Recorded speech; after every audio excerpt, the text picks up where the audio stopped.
제가 먼저 읽습니다. 태초에 말씀이 계시니라. 이 말씀이 하나님과 함께 계셨으니 이 말씀은 곧 하나님이시니라. 그가 태초에 하나님과 함께 계셨고 만물이 그로 말미암아 지은 바 되었으니 지은 것이 하나도 그가 없이 된 것이 없느니라. 그 안에 생명이 있었으니 이 생명은 사람들의 빛이라. 빛이 어둠에 비치되 어둠이 깨닫지 못하더라. 하나님께로서 보내심을 받은 사람이 있으니 그의 이름은 요한이라. 그가 증언하러 왔으니 곧 빛에 대하여 증언하고 모든 사람이 자기로 말미암아 믿게 하려 함이라. 그는 이 빛이 아니요 이 빛을 대하여 증언하러 온 자라. 참빛 곧 세상에 와서 각 사람에게 비추는 빛이 있었나니 그가 세상에 계셨으며 세상은 그로 말미암아 지음바 되었으니 세상이 그를 알지 못하였고 자기 땅에 오매 자기 백성이 영접하지 아니하였으나 영접하는 자 곧 그 이름을 믿는 자들에게는 하나님의 자녀가 되는 권세를 주셨으니 이는 혈통으로나 육정으로나 사람의 뜻으로 나지 아니하고 오직 하나님께로부터 난 자들이니라. 함께 읽습니다. 말씀이 육신이 되어 우리 가운데 거하심에 우리가 그의 영광을 보니 아버지의 독생자의 영광이요 은혜와 진리가 충만하더라. 아멘. 아멘. 아멘. 오늘은 하나님이 우리 가운데 오셨습니다 라는 제목으로 하나님 말씀 받겠습니다. 하나님이 우리 가운데 오셨습니다 라는 제목으로 하나님 말씀 받겠습니다. 자, 옆 사람과 인사 나누겠습니다. 잘 오셨습니다. 잘 오셨습니다. 여러분 잘 오셨습니다. 예. 여러분 혹시 이런 생각 해보신 적 있어요? 여러분 아마 자주 생각하실 것 같은데요. 하나님은 계신 것 같은데 자주 묻죠. 제가 묻죠. 우리가 좀 하나님이 나와 좀 멀어져 보일 때가 있고 또 가까이 있을 때가 있는 것 같고 때로는 나와 함께 하셔서 충만해 그런 적이 있을 거예요. 근데 요즘에 여러분 혹시 하나님이 너무 멀리 계신다라고 느끼시진 않으십니까? 때로는 우리가 말씀을 읽거나 예배를 드려도 또 현실은 그대로 너무나 바뀌는 것이 없는데 하나님은 정말 나와 함께 하시고 내 기도에 들어주시는 걸까? 이런 질문할 때가 참 많이 있지 않습니까? 그죠? 그런 것 같아요. 또 생각해보세요. 성탄절은 다가오고 있죠. 그리고 우리가 좀 사역적으로 여러 가지를 하다 보면 우리 뭐 꽁트처럼 우리 역할것처럼 좀 그런 부분이 없지 않아 있을 때가 있어요. 그죠? 사역이 너무 많다 보니까 기쁨이 없고 좀 얼굴 대사만 만나나 얼굴이 좀 썩고 이런 부분들 있을 때가 있고 참 그런 것 같습니다. 그리고 주변에 보세요. 도시 전체적으로 이제 그 명동이나 어디를 가보면 불빛이 가득 차고 그 신세계백화점에 그 트리 그 장식이 엄청나대요. 그 LED가 엄청나다고 하더라고요. 저는 가본 적은 없어요. 누가 동영상을 찍어서 누가 갔는데 동영상을 찍어서 보내주신 거 봤는데 정말 대단하더라고요. 그래서 참 이게 세상 사람들이 참 사람들이 이것을 가지고 기쁨을 찾는다라는 생각도 들면서 근데 정작 나와 상관이 없는 이런 모습들을 보면서 없는 것 같은 그런 생각들을 보면서 이게 진짜 어떤 의미로 이런 것일까라는 생각도 해보게 됩니다. 우리의 마음에는 그래서 또 가끔보다 그것들을 보면서 기쁨보다 또 주님이 오신다라고 얘기하지만 부담과 불안감 그리고 외로움 이런 것들이 더 커요. 그래서 이때일수록 저 예전에 어렸을 때 그랬던 것 같아요. 옆구리가 시려 그러면서 옆구리가 시렵다 하면서 이 크리스마스 때 좀 이렇게 여자친구나 좀 남자친구나 이렇게 있으면 좋을 텐데 그러면서 좀 이렇게 어디 불 켜고 한번 다녀오고 어디 만나볼 사람 없나 이런 생각도 가끔씩은 있었던 것 같습니다.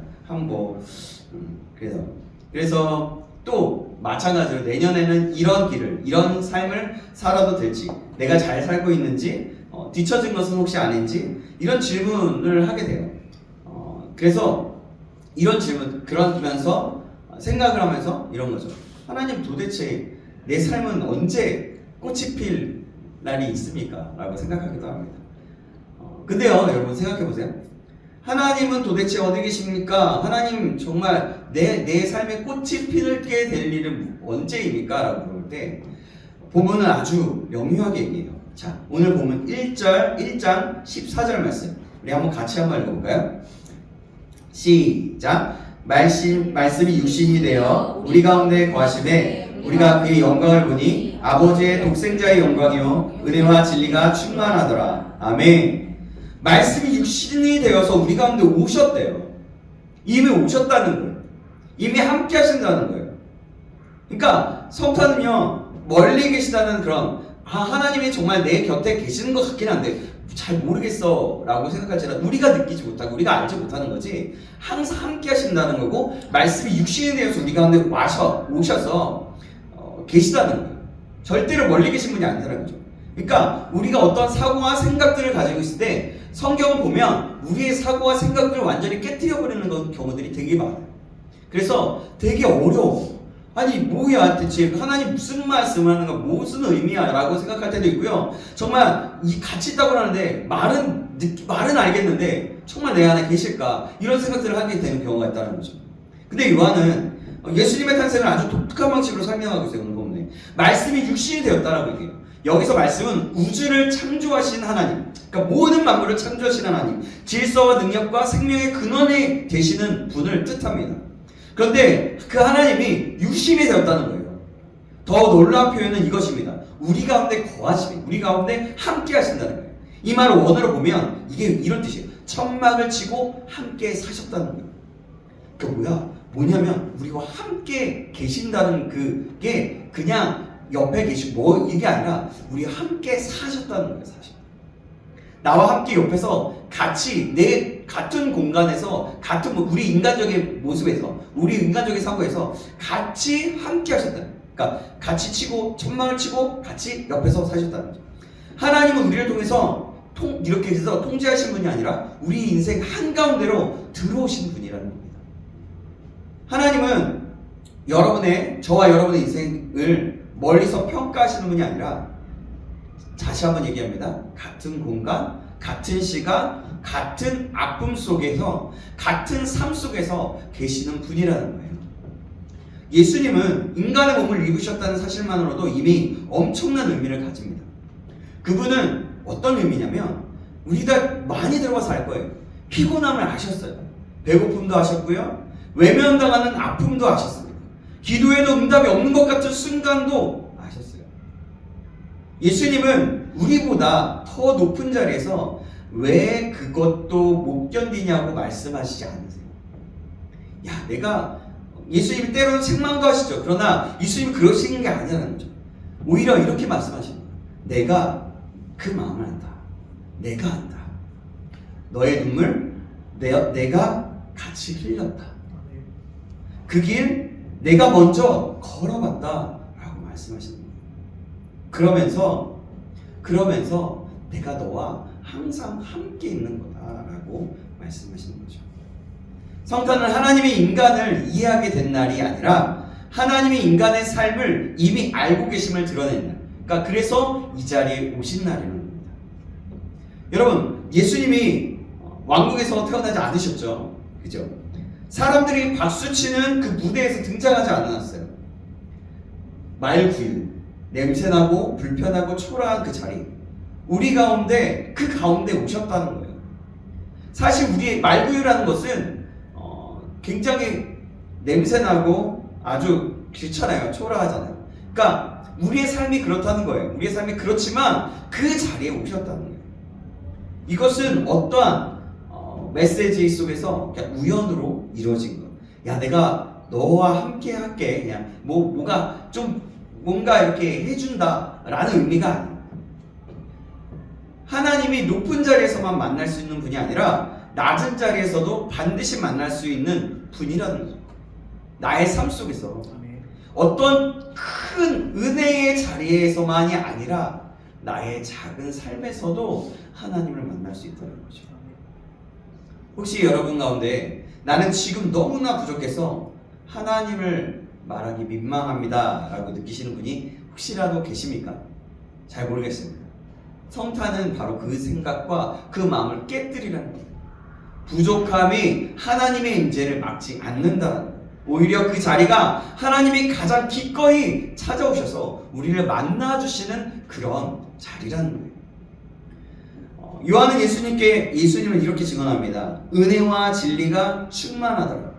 은혜는 우리를 포기하지 않으신다는 그 하나님의 마음이고, 진리는 우리를 거짓된 길에서 다시 돌이키는 하나님의 말씀을 뜻합니다. 우리의 청년의 삶에는 이 두 가지가 모두 필요해요. 은혜만 있으면 방향을 잃게 됩니다.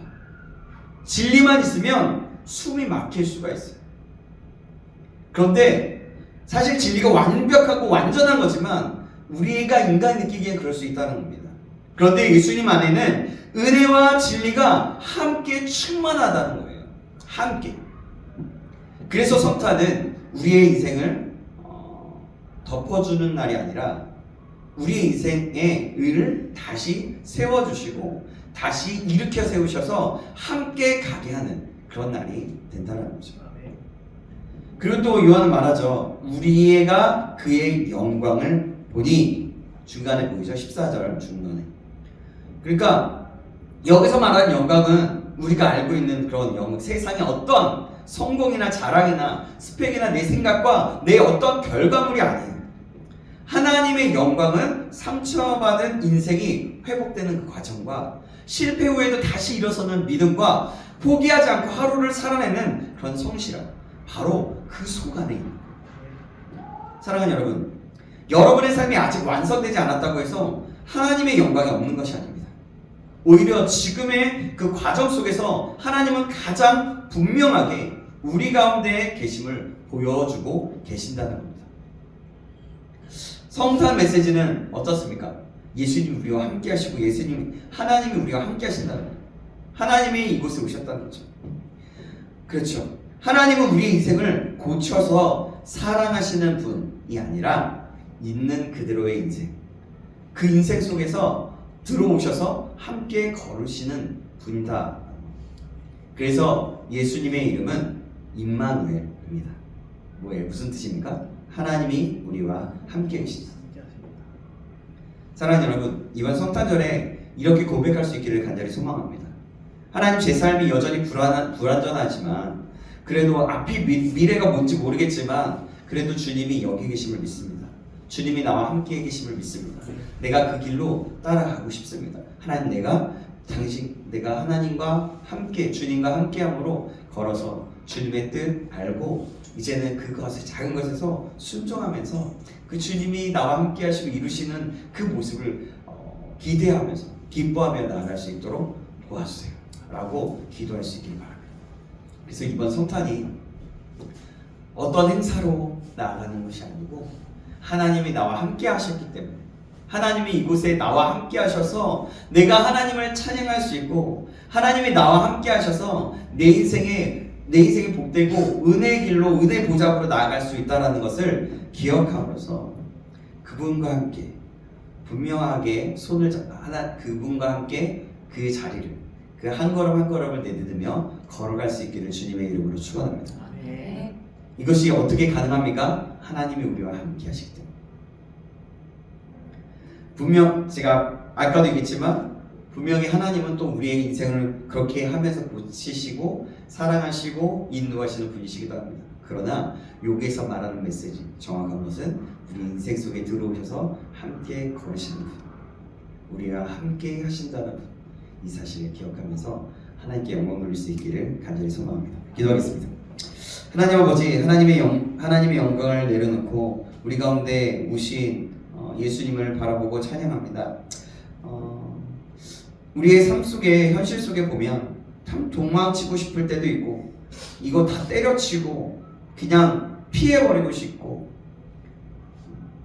차라리 안 해버리고 싶고 내 인생은 망한 것 같고 이럴 때도 참 많이 있습니다.